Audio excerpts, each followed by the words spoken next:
Hi, and welcome back to Just One More Chapter with Emily. Recently, we've been reading The Interpreter by Brooke Robinson, a story that follows Ravel Lee, an interpreter in London, who is trying to adopt a 6-year-old boy named Elliot from foster care.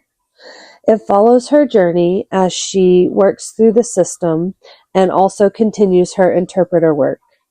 If you're not caught up with us, I encourage you to go to my channel and listen to the chapters you haven't heard yet. We're currently on chapter 15, so if you're caught up and ready for chapter 15, grab your coffee, settle in. Here is chapter 15 of The Interpreter.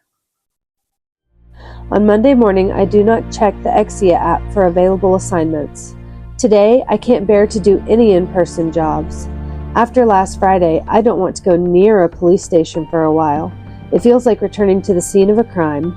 I helped Sandra. It was the moral thing to do, the just course of action. But I said I'd never change a word again, and 8 years later, here I am.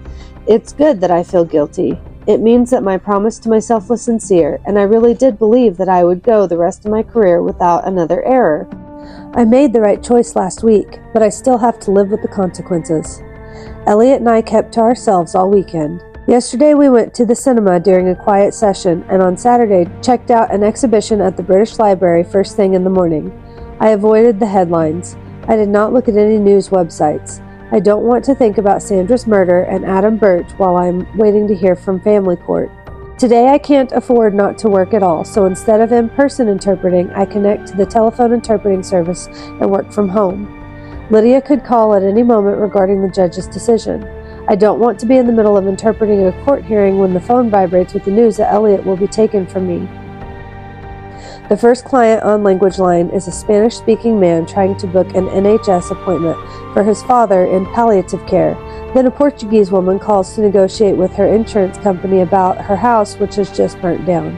Comic relief comes from a Hindi-speaking tourist who has wandered into a York police station for, as it turns out, directions to the cathedral, not to report a crime. As I translate for these clients, I keep my eyes on my cell phone on the coffee table. Between jobs, I unlock the screen to double-check that I've not somehow missed Lydia's call, even though the volume is set to an ear-piercing maximum. There is a 5-minute break between calls, and this has become completely intolerable. How can Lydia expect me to carry on with life without an answer? I've been waiting all weekend, but the phone ringing is not necessarily what I want today, I realize. It could be Lydia, or it could be the police questioning me after last week. By now, one of the detectives may have compared the witness's statement with that of Adam Birch and noticed the discrepancies. The interview went smoothly, interpreted at speed. Not once did I ask the client to repeat himself, nor did I stumble. He agreed that the client was probably lying, so logically he'll assume the errors are simply the witness tripping himself up. Won't he? Don't they say all liars eventually lose track of their story? But detectives might re-interview the witness. If Marius Dorabek sits down with the new interpreter and the alibi statement I recorded, he'll see the errors, remember that I offered to read it to him so that he wouldn't need to check it before signing, and he might put 2 and 2 together. I perverted the course of justice, and if I'm caught, technically that charge carries a maximum sentence of life in prison. I'm afraid to check the news. I don't want to know what happened after the alibi interview. When the phone sounds, I flinch so violently it feels as though the top of my head might hit the roof. I answer. It isn't my cell, it's Language Line. Someone else needs my help. It is time to collect Elliot from school, and Lydia hasn't called. There remain a couple of hours left of the workday. Hope she'll be in touch this afternoon. I never imagined I'd receive the adoption decision in front of Elliot. What if I answer the phone and he's standing right there and it is bad news? I won't let him see me react. He's the one with the emotional needs, and I'm the steady parent, even if they are taking him away. We should go out this afternoon and keep busy. Online, I find an after-school art class for children ages 4 to 6, and we go straight there from school. In the Tate Modern's Tribune Hall, you will always find people lying on the sloped floor, bodies starfished as if relaxing on a concrete beach. The current exhibition is by a Danish artist titled Truth Serum. Is it self-centered to wonder if this exhibition is here today specifically to hit my exposed nerve? An oversized hosepipe and garden sprinkler reach up to the roof. As their metal parts spin, a fine mist dispensed, falling over a group of teenagers dancing on the artificial grass. On our way to the stairs, Elliot crouches to brush his fingers across the wet green plastic. In the gallery's education space, he leans over the paint-splattered table and copies the facilitator as she demonstrates to the children how to fold origami fish. Parents line the room, all eyes on their cell phones. I look at each mom or dad and imagine what it is they're doing on their phones. Instagram, work emails for her. This one's playing a game, but pretending he's reading something very serious.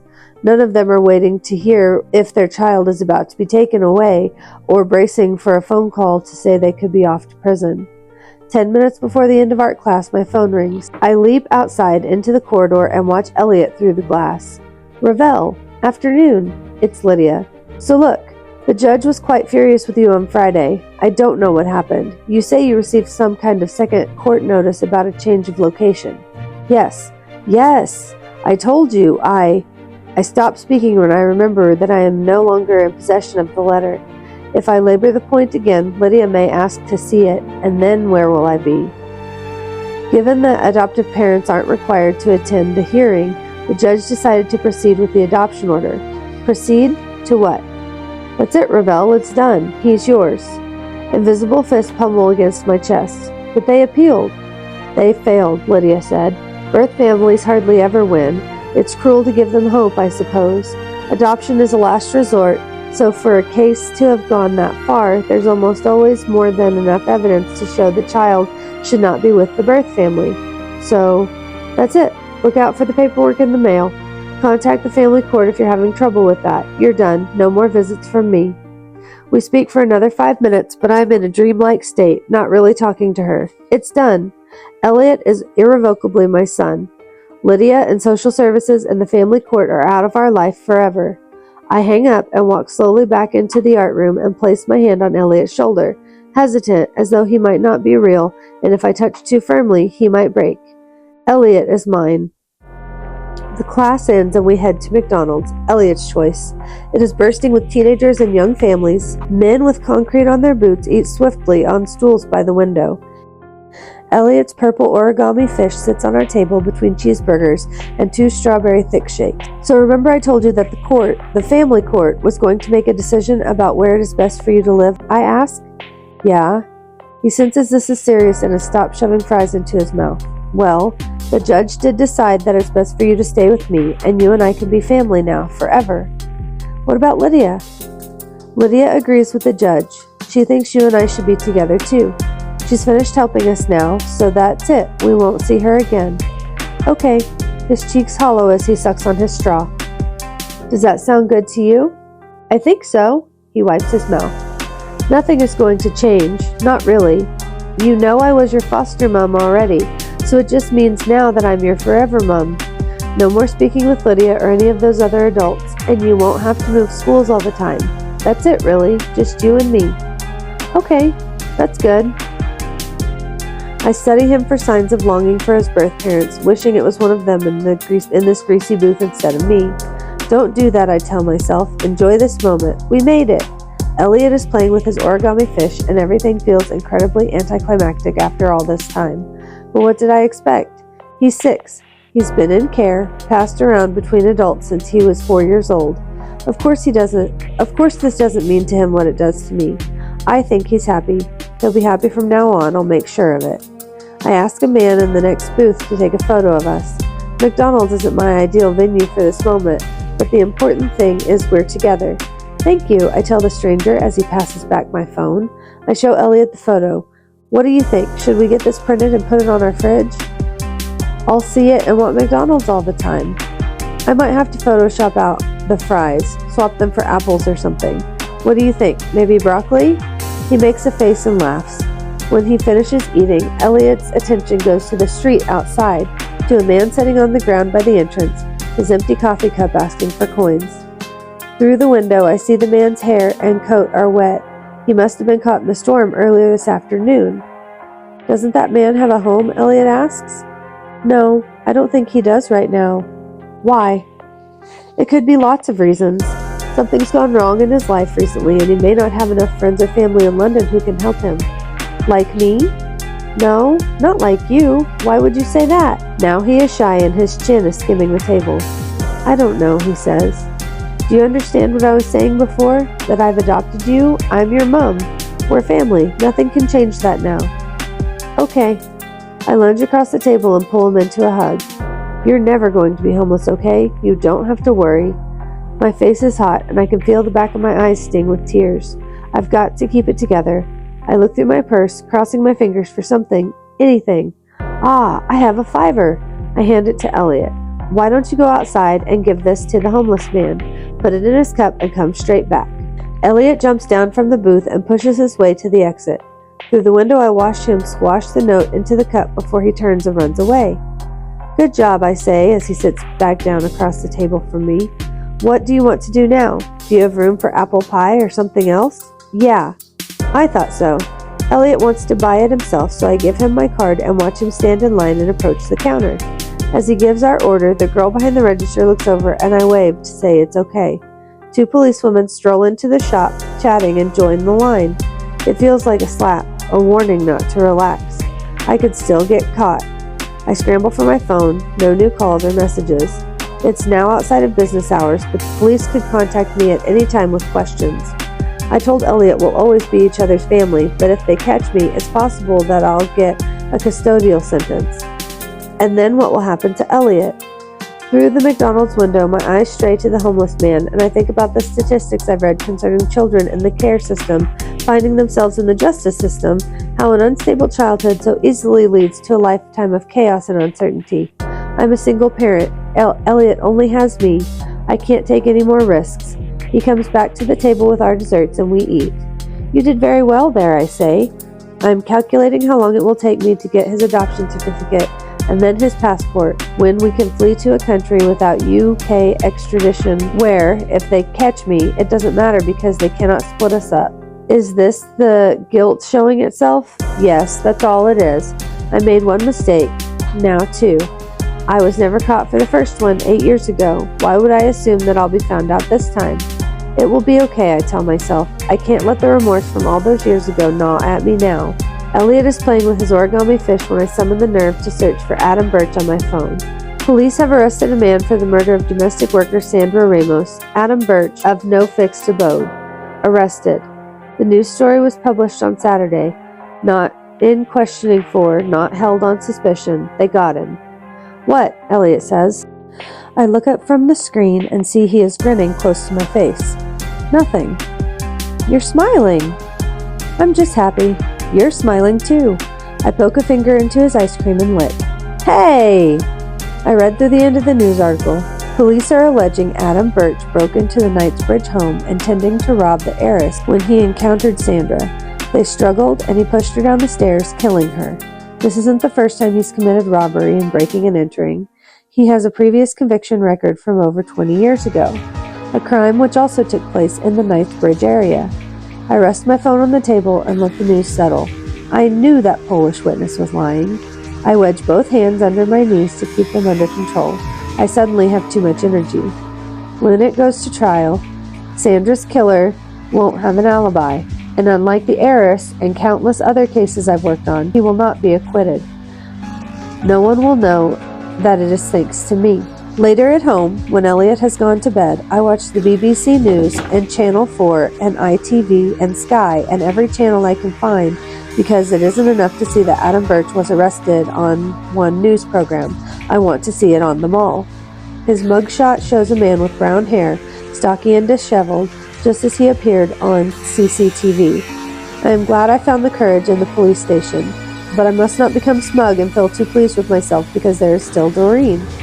Now that Elliot is mine, a thought plays that it's safe for me to contact her. She can't react badly and try to stop his adoption, and so really I have no excuse. I open my laptop and navigate to Facebook. The text is not in English. I refresh the page and it reloads as the same. It's in German. What's going on? I move the cursor to settings and change the language. I press enter and it's fixed. What was that? Why, of all languages, would it suddenly revert to German? I close the screen and push the laptop away from me. The muscles in my neck have tensed and welded together. There must be an explanation. I rarely use Facebook, I remind myself. The algorithm would have little to go on, And this has happened before, once everything displayed in Arabic, and another time Bahasa Indonesia. It's just a bad coincidence. It means nothing. I find Doreen's profile and click on message. I begin to type. This part is written in italics. It's our friend from the prologue. Up close, you weren't what I expecting. Don't worry. You didn't disappoint me. It's simply impossible not to form a mental image of someone you've never met, and this image never marries with the actual, does it? I know the local authority was incompetent, but a drug dealer comes to your home during a social worker visit, you miss a court appearance, and they still let you adopt? I shouldn't be surprised, but I can't bear to see him with you. The sight of that beautiful boy in your home, in your company, makes my flesh ignite and feel as though I'm about to combust. Yesterday evening, through the window, I watched him play computer games. I was there when he ate dinner with you, and for those 2 hours, that was enough, just to be near him and breathe against the glass and know he was okay. Of course, I wanted to knock on the window. I was tempted to let him see me. Do you know how easy it would have been to have rung the bell and pushed my way inside and just taken him? I don't want to do it that way because I am not that sort of mother, but I'll step in if I need to. If I see you fail him in some way, I won't hesitate to do what's required to protect him. Now here you are feeding him McDonald's, sodium and trans fat and carcinogenic preservatives. What these chemicals are doing to his growing body is unforgivable. I've been in this restaurant so long without ordering or eating that I'm starting to draw attention from the staff. I step forward. I'll have a Big Mac, I say at the counter.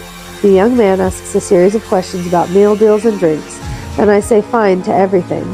Nothing is fine, and soon you will be very far from fine. After paying, I steal one last look at you and him in the booth and take my leave. Outside, I dump the paper bag of food on the ground next to a beggar. Thank you, the man croaks into my back. I take a taxi to Kilburn Library. I'm doubtful social services are savvy enough to map IP addresses, but just in case, I will use one of the library's computers. Lydia, the social worker, lives a few streets from here. I open a web browser on the Ancient Council PC and navigate to the Child Protection website. I type a message as a concerned neighbor, ever so worried about the violence and neglect I've witnessed between the woman in number 11 and her 2 children. I reread my message and insert a few spelling and grammar errors before I press send. Let's see how the social worker enjoys being investigated by her own colleagues. But I won't waste too much time on Lydia. I have squandered more than enough time. There will be no more wishing and watching and fantasizing and imagining. The observation phase, this mild interference in your life, is over with, and now it is time for me to act. Chapter 16. At Southwark Crown Court, the security guard drops my handbag into the tray. It's Arkham. Good morning, he says. How have you been? How's your son? The last time I saw Arkham was that day at the Old Bailey when he let Elliot go off with Sandra, a stranger, to the bathroom. He's always so lovely, there's no use in being angry with him now. He's good, thank you. He's retired from attending court, though. He laughs. Glad to hear it. Have a nice day. Past the metal detector, I wait for my belongings to reach me. Arkham waves and ushers through the next person. Southwark Crown is a severe yellow brickwork with random narrow windows inserted by the sunlight-hating architect only as a reluctant afterthought. After a day of remote telephone interpreting, I am itching to get into the court. Inside, I locate the client, and together we wait for him to be called. In the dock today is an obnoxious-looking English lad on trial for sexual assault. His facial expression, ice-cool confidence. The client is a witness for the defense. New to the UK, an Uber driver who had the misfortune of driving the victim and the accused home on the night in question. He's a defense witness because he saw the pair kissing in his rearview mirror, which, as any misogynist knows, means anything that subsequently took place between the two must have been consensual. The alleged victim gave pre-recorded evidence, as is now the prerogative of complainants in these types of cases. During cross-examination, the counsel addresses her as Madam 3 times.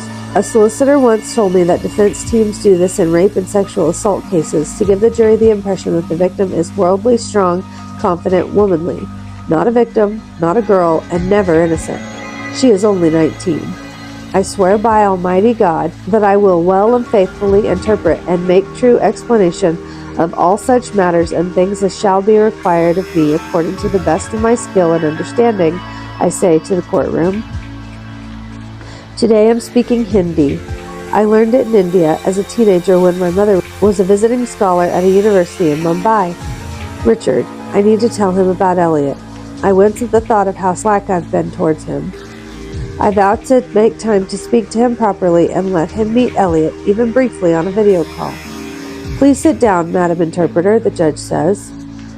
Why did I have to be assigned to a sexual assault today? You'd think the universe could throw me a bone after Sandra's case, give me a reprieve from particularly awful cases for a while. A nice bit of money laundering would be okay. Some harmless insider trading, or I'd happily take a government fraud situation. Southwark is a designated serious fraud center, after all, anything but a nasty trial like this. I watched the pre-recorded evidence with the victim, and I cannot deny the overwhelming feeling that I believe her. Across the room, I glance at the prosecution team, and then at her.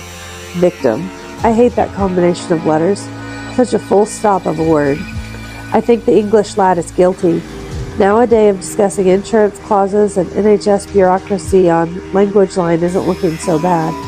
Hopefully the counselors keep their questions brief. I can interpret for the Hindi witness efficiently and have enough time to get home before I collect Elliot from school. The gravity of the situation has got to him, and the client speaks fast. We speed through examination in chief. There's a lot of discussion about the backseat kissing. Cross-examination. If a witness is going to crumble, this is usually where they do it, under the mounting pressure of a skilled advocate poking holes in their story. The witness gives his first answer, speaking into the court microphone in his language. Does anyone here understand Hindi? I scan the faces of both legal teams and the public gallery for comprehension. It's a common language in London, someone here is bound to, but this is not typically something I think about when interpreting during a hearing or trial. Why does it matter to me today whether or not anyone else knows what my client is saying? Dread pools in my gut. I know the reason, but I'm not going to acknowledge it because it feels foolish. A fleeting, unreasonable idea that I dismiss, and it passes right through me. The lad should go to jail. I know the odds are in his favor. I'm aware of the low conviction rate for sexual assault trials, and there's nothing I can do. The victim looked uncomfortable with the accused, didn't she? The prosecution asks. I whisper my interpretation into the client's ear. I drop the equivalent of the English to make the question. The victim looked comfortable, didn't she? There is a lag between my speech and my ears registering what it was I said. What did I just do? Without turning my head too far, I checked the client's face for any sign of confusion. If he understood the barrister's question, he would wonder why I contradicted him. Yes, I thought so, the client agrees, and I repeat it into English for the room. I breathe out steadily through my mouth. He didn't understand what the counselor said. I see the defense barrister fidget.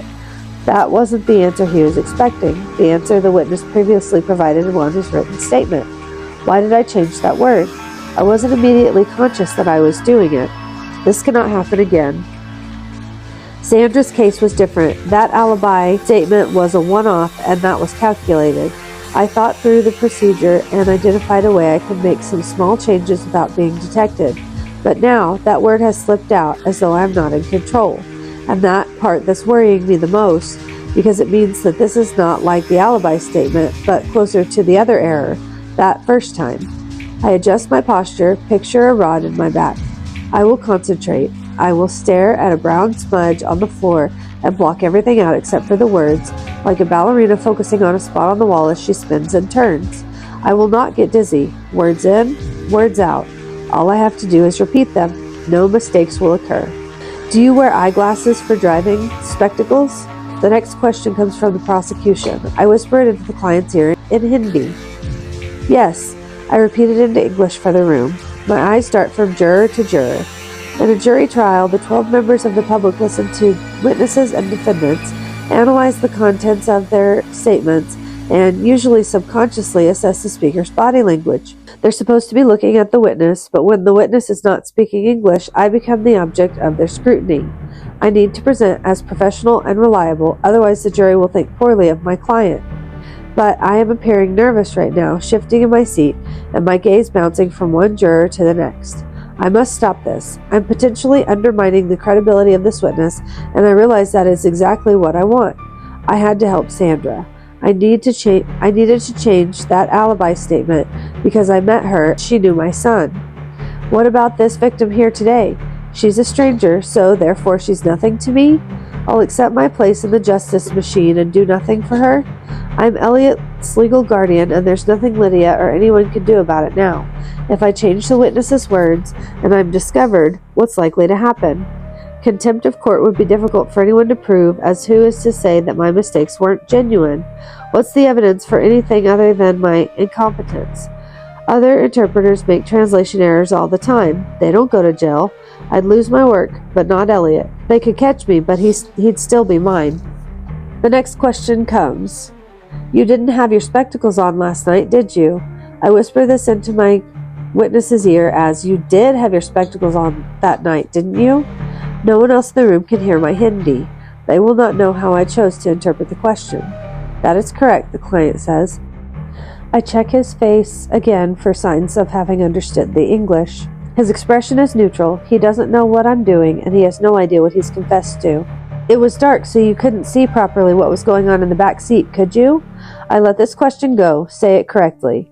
Maybe I've done enough. Stop now, I tell myself. Minimize the chance of getting caught. Accuracy from now on. I could see well from the streetlights, the witness says. I rest my gaze on a woman on the jury, 50-something, henna tattoos and chunky rings, a pen taking notes with her left hand. Which way is she planning to vote in the jury room? I sense that cross-examination is almost finished. I'll give a perfect translation for whatever comes next, and everything will be fine. My teeth start to grind, signaling they won't obey, and when the next question comes, my vision blurs as I listen. The woman's henna tattoo seemed to come to life and launch from her arm. I blink to regain my focus and remind myself to not push this too far. What color was the victim's dress? I translate it for the witness as, what color was the accused shirt? Blue, the client says. I say it in English. The victim's dress was pink, returns the barrister. Someone's breath catches in the public gallery. That did it. I tell the client that the barrister just said the accused shirt was pink. He looks confused but doesn't speak. Even if the witness clarifies his answer during re-examination, the damage has been done. He was called by the defense to attest to the alleged victim and accused kissing in his car, and he has contradicted his supplied written statement on various details. Thanks to me, the prosecution has successfully challenged his memory. In the eyes of the jury, he cannot be trusted. No further questions. Outside, the witness asked me if I'm familiar with the South Wark area and where he should go for lunch. He clearly did not enjoy the court experience, but he is pleasant and courteous towards me, and I am confident his English is limited enough that he does not suspect me.